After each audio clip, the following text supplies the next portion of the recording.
We wanted to make a distinction between applied cognitive science and the behavioral sciences as an umbrella term to delineate what we're trying to do and the academic disciplines that we're drawing on.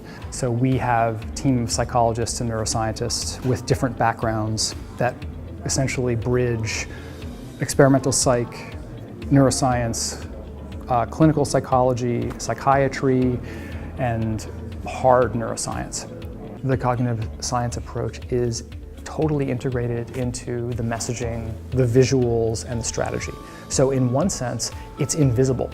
So the messaging is targeted, the messaging is shaped by the need to counter a certain bias. You don't tell them, oh, by the way, we are debiasing you.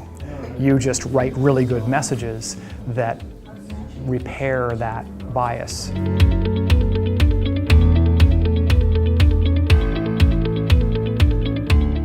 The conclusion that we're making, or the formulation of the problem, depends or is as good as the data that we have on it. So one of the things that we've done with applied cognitive science is to continually improve our data inputs. And those data are the foundation of these insights. If you really want to understand patients, there are hundreds of millions of data points out there. They're not in the doctor's office. Patients are not saying to the doctor what they're saying to each other, to their loved ones and peers. Even the most wonderful and invested physician only has a certain amount of data in front of her. That medical encounter is just limited in time. They would love to have 3 years worth of observations on that patient, and in most cases they won't.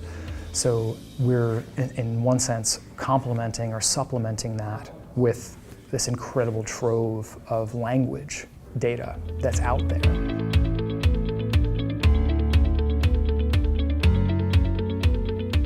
So we're 3 or 4 years into to using the ideas generally. So that, the beginnings were, let's identify problems in medical decision making. One outcome is to say we found clients who are receptive to that way of thinking. And people were really, really receptive because they realized that there was something missing. There was something that they hadn't accounted for. The behavior doesn't make sense. The classic example is the guidelines have changed, or there's new data and people aren't changing their prescribing. There's no rational sense to be made of this. So sooner or later you have to go into a psychological explanation that is about something not purely rational. That might be a mental shortcut, like a heuristic or a bias. It might be another misconstrual that can be understood cognitively. It's the way the problem is perceived and framed. It might be something as simple in one sense as just habits are hard to shift. So that was the beginning, and then the results start coming through in a campaign that has an insight that nobody else would have had.